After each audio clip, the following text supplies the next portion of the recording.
আসসালামু আলাইকুম রহমতুল্লাহ। আজকের লিসেনে আমরা মাইক্রোসফট ওয়ার্ড ডকুমেন্টের ডিজাইন ট্যাব নিয়ে আলোচনা করব। যাই হোক, কথা না বাড়িয়ে আমার ওয়ার্ড ডকুমেন্টটা আমি ওপেন করতেছি। আমার চ্যানেলে যারা নতুন তারা দয়া করে আমার চ্যানেলটি সাবস্ক্রাইব করবেন এবং বেল আইকনটি বাজিয়ে রাখবেন। আমরা ডিজাইন মেনুতে যাচ্ছি। ডিজাইন মেনুতে যাওয়ার পর আমরা প্রথমে দেখতে পাচ্ছি হচ্ছে themes, document formatting, colours, fonts, paragraph spacing effect, set as default, watermark, page colour, page border. প্রথমত পেজ থিমস। আমি যদি একটা লেখা লিখি, দেখেন আমি ধরেন এই ফন্ট দিয়ে লেখাটা লিখলাম, দুইটা বাক্য লেখলাম, দুইটা শব্দ দুইটা শব্দ লেখার পর আমি এই জায়গায় থিমসে যাই, দেখেন যদি আমি ফ্যাসেটে যাই, ফ্যাসেটে যাওয়ার পর দেখেন এইগুলা চেঞ্জ হয়ে যাইতেছে। থিমসটা মূলত আমি এই জায়গা থেকে যে থিমগুলো নিব এই জায়গায় ফরম্যাটিংয়ে আসবে। আমি চাইলে এই ফরম্যাট অনুযায়ী আমার লেখাগুলা ফরম্যাটিং করতে পারবো। দেখেন আমি এটা যে ফরম্যাটে নিব লেখাটা ওই ফরম্যাটে হয়ে যাবে। দেখেন যদি এটা নেই এটা আসছে, এটা নিলে এটা আসছে, আমি যদি এটা নেই এরকম আসছে। আমি যদি একটু বেশি লেখা লিখি, ধরেন আমি একটু বেশি লেখা লিখলাম, আমি কিন্তু সাইজটা বড় করে নেই, ওই ফরম্যাট অনুযায়ী সাইজটা বড় হয়ে গেছে। আমি যদি এখন এটা ছোট করে দেই, দেখি ছোট করে দিলাম, এটা কপি করে যদি আমি এই জায়গায় পেস্ট করি, দেখেন পেস্ট করার পর আমি যদি এভাবে সিলেক্ট করি, সিলেক্ট করার পর যদি আমি এই জায়গায় যাই, দেখেন এই যে এরকম করে আমি এই জায়গায় যে ফরম্যাটগুলো আছে, যেরকম টেক্সট সাইজ এবং যে ফন্টগুলো আছে ওই ফন্টগুলো এবং টেক্সট সাইজগুলো এই জায়গায় এসে পড়বে। চাইলে আপনি এই জায়গা থেকে এরকম করে এগুলা এক এক রকম ফরম্যাটিং এই জায়গা থেকে সাজাইতে পারবেন। দেখেন যেরকম স্পেসিং আছে এই জায়গায় স্পেসিংয়ে আসবে। এক কথায় যেরকম আপনি হচ্ছে এই বিল্ট ইনে গিয়ে যেরকম এই জায়গায় দেওয়া আছে ঠিক এরকমই হবে, স্পেসিংটা লাইন স্পেসিংটা যেরকম ওই রকম হবে এবং যে ফন্টটা আছে ওই রকমই হবে। তো চাইলে এই জায়গা থেকেও কাজ করতে পারবেন অথবা হোম ট্যাবে যে আমি দেখাইছি এই জায়গায় গিয়ে এগুলো করতে পারবেন এবং কি ফন্টগুলো চেঞ্জ করতে পারবেন এই জায়গায় গিয়েও। তারপরে আসে হচ্ছে কালার্স। এই জায়গায় আপনি এক একটা কালার্স নিতে পারবেন। দেখেন আমি কাস্টম কালার যদি ক্লিক করি এই ডকুমেন্টে কিছু কালার আসবে, ওই অনুযায়ী আমি এগুলো কাজ করতে পারবো। আসলেও এই কাজগুলো আমরা এইগুলোতে করি না, মূলত হোম ট্যাবে গিয়ে আমরা এই কাজগুলো করে থাকি। তারপরে আসে হচ্ছে ফন্টের কাজ আমরা এর আগে দেখেছি হোম ট্যাবে কীভাবে ফন্ট চেঞ্জ করতে হয়, এই জায়গায় দেওয়া আছে। চাইলে আপনি এই জায়গায় থেকে কাজগুলো করতে পারবেন সিম্পলি, অথবা আপনি হোম ট্যাবেও স্মুথলি কাজগুলো করতে পারবেন। দেখেন ক্যালিব্রি, বডি এবং এটসেট্রা অনেক ফন্টই এই জায়গায় দেওয়া আছে। হ্যাঁ, আপনি চাইলে এই জায়গা থেকে ওই ফন্টগুলো নিতে পারবেন, আবার চাইলে হোম ট্যাবে গিয়ে ওই ফন্টগুলো নিতে পারবেন। দেখেন এই যে এরকম দেওয়া আছে।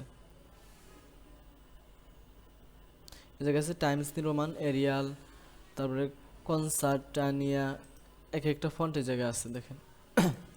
তারপরে আসছে প্যারাগ্রাফ স্পেসিং। আমি যদি প্যারাগ্রাফ স্পেসিংয়ে ক্লিক করি, এইগুলো দেখেন এই যে স্পেসিংটা বাড়তেছে। প্রথমে যে compact, tight, open, relax, double, দেখছেন এই যে প্যারাগ্রাফ স্পেসিংটা বাড়তেছে। আপনি এই জায়গা থেকে স্পেসিংটা প্যারাগ্রাফ স্পেসিংটা বাড়াইতে পারবেন। তারপর আসে হচ্ছে আমি কন্ট্রোল জেড দিয়ে ব্যাকে গেলাম। ওয়াটারমার্কটা কি আমরা অনেক সময় অনেক পৃষ্ঠাতে দেখি, প্রিন্ট করার পর দেখি লেখার উপরে নিচ দিয়ে কপি করে যদি পেস্ট করি এরকম লেখা থাকে, নিচ দিয়ে কোনো একটা লোগো থাকে অথবা কোনো কিছু লেখা থাকে, ওইটার কাজ মূলত ওয়াটারমার্ক দিয়ে করে। আমি যদি ওয়াটারমার্কে ক্লিক করি না, দেখেন এই জায়গায় কিছু লেখা আছে, কিছু দেওয়া আছে। আমি যদি এই জায়গায় ক্লিক করি, দেখেন ওই যে এটা নিচ দিয়ে একটা লেখা হয়ে গেছে। হ্যাঁ, আমি যদি প্রিন্ট করি এরকম লেখা থাকবে।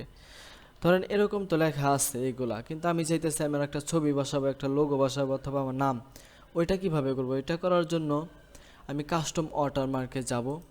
আমি কাস্টম ওয়াটারমার্কে ক্লিক করার পরে যে কিছু অপশন আছে, সেটা হচ্ছে পিকচার, টেক্সট, এই জায়গায় নো ওয়াটারমার্কে ক্লিক করা আছে। আমি যদি পিকচার বসাইতে চাই তাহলে আমি এই জায়গায় ক্লিক করব, করার পর সিলেক্ট পিকচার আছে না, আমি এই জায়গায় ক্লিক করব।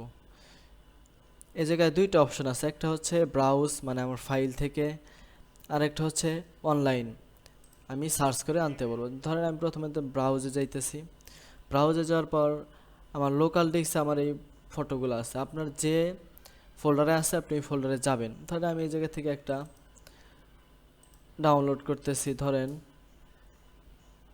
আমি হচ্ছে যাই ডাউনলোডে যাওয়ার পর আমি একটা লোগো আনলাম,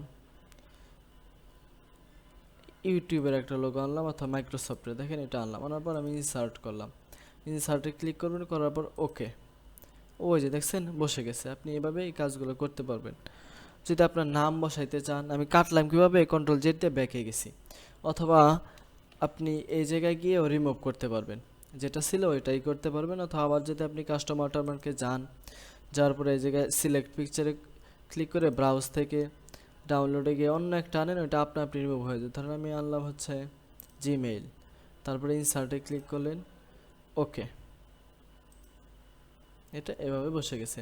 আপনি স্মুথলি এই কাজগুলো করতে পারবেন। আবার ওয়াটারমার্কে গিয়ে এটা রিমুভও করতে পারবেন। আবার কাস্টম ওয়াটারমার্কে যাইতেছে, যাওয়ার পর এই জায়গায় পিকচার আনলাম অফলাইন থেকে। এখন অনলাইন থেকে কীভাবে আনবো, আমি অনলাইনে গিয়ে ক্লিক করলাম, বিডি লিখে ইন্টার দিলাম, যদি আপনার নেট থাকে তাহলে আসবে। দেখেন বিডি লেখার পর এরকম অনেকগুলো কিছু পিকচার আমাকে দেখাইতেছে। হ্যাঁ, আমি ধরেন এই বিডিটা নিলাম, নেওয়ার পর আমি ইনসার্টে ক্লিক করলাম, ডাউনলোড হইতেছে। ডাউনলোড হওয়ার পর আমি ওকে দিলাম। এই জায়গায় আছে উইন্ডোজ ইনহ্যান্স মেটা ফাইল অথবা জেপিইজিতে আমি ক্লিক করলাম, করার পর ওকে করলাম। আচ্ছা, এটা আসতেছে না, দেখি আমি যদি আর অন্যটা আনি, আমি আবার হচ্ছে বাংলাদেশ লিখলাম, বাংলাদেশ লিখে ইন্টার দিলাম।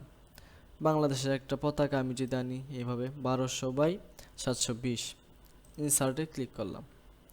এখন যদি আমি ওকে করি, দেখেন এই যে বাংলাদেশের পতাকা জলছাপের মতো নিচে দেখা যাচ্ছে।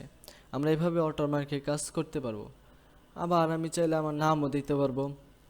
পিকচার কীভাবে অফলাইন এবং অনলাইন আনতে হয় দুটো দেখালাম। এবার দেখবো আমরা যে আমার নাম যদি আমি লিখতে চাই, ওই ক্ষেত্রে আমি এই জায়গায় ক্লিক করব। ক্লিক করার পরে এই জায়গায় আছে ল্যাঙ্গুয়েজ, কোন ল্যাঙ্গুয়েজে আমি এই নামটা আনবো। এই জায়গায় অনেক ল্যাঙ্গুয়েজ আছে, আফ্রিকান আছে, আলবানিয়ান, হ্যাঁ অ্যারাবিক। আমি যেটা ছিল ওইটা রাখলাম। রাখার পর টেক্সটের জায়গায় একটা লেখা আছে, টেক্সটের জায়গায় লিখতে হবে হচ্ছে আমাদের নাম, যে বা আপনারা যে নাম দিবেন। ধরেন আমি লিখলাম হচ্ছে সজীব রায়হান। লেখার পর ফন্ট আছে হচ্ছে ফ্রাঙ্কিন গথিক বুক। আমি এই জায়গায় এক একটা ফন্ট দিতে পারবো চাইলে। টাইমস, এই জায়গায় লিখলাম টাইমস নিউ রোমান। হ্যাঁ, এই যে এই জায়গায় এসে বলেছে, এই জায়গায় টাইমস নিউ রোমান আছে। আমি এটা এই জায়গায় সার্চ করে, বা যে ফন্টটা আপনার প্রয়োজন, আপনার ফন্টের যে নাম জানা থাকে এই জায়গায় সার্চ করে আনতে পারবেন। আনার পর এই জায়গায় অটো সাইজ দেওয়া আছে, বা আপনার সাইজ কমাইতে বাড়াইতে পারবেন, অটোই থাক। এই জায়গা থেকে কালার চেঞ্জ করতে পারবেন। আমি যদি কালারে দেই, হ্যাঁ এক একটা কালার আছে, চেঞ্জ করতে পারবেন। হরিজন্টালে রাখবেন নাকি ডায়াগোনাল, আমি ডায়াগোনাল রাখলাম। রাখার পরে ওকে ক্লিক করলাম। দেখেন আমার নামটা এরকম করে বসে গেছে, এই দিক থেকে এই দিকে, এটা হচ্ছে ডায়াগোনাল। আর হরিজন্টাল হবে এরকম, এই যে লেখাগুলো যেরকম বসছে ওই লেখাটা এরকমই বসবে। এভাবে আপনি সুন্দরভাবে কাজগুলো করতে পারবেন। তারপরে আসে হচ্ছে পেজ কালার।